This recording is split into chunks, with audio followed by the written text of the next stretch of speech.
ہرا پتا۔ حضرت موسیٰ علیہ السلام آگ کی تلاش میں کوہ طور پر پہنچے۔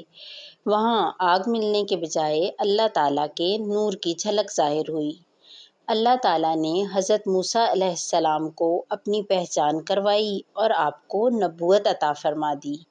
اب آپ اللہ تعالیٰ کے رسول ہیں اور اب نیکی کا حکم کیجیے۔ چنانچہ حضرت موسیٰ علیہ السلام کو حکم ہوا کہ فرعون کے پاس ملک مصر جائیں اور اسے سرکشی چھوڑ کر فرمانبرداری پر آمادہ کیجیے۔ انہیں خیال آیا کہ میں اپنی اہلیہ کو جنگل میں تنہا چھوڑ کر آیا ہوں، ان کی حفاظت اور ان کے کھانے پینے کا بندوبست کون کرے گا؟ اللہ تعالیٰ نے ان کے اطمینان کے لیے حکم دیا کہ سامنے پڑی ہوئی پتھر کی چٹان پر اپنا عصا ماریں۔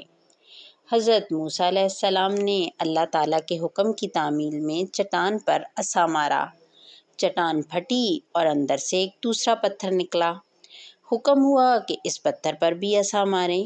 چنانچہ جب دوسرا پتھر پھٹا تو اندر سے ایک جانور برآمد ہوا جس کے منہ میں ہرا پتا تھا۔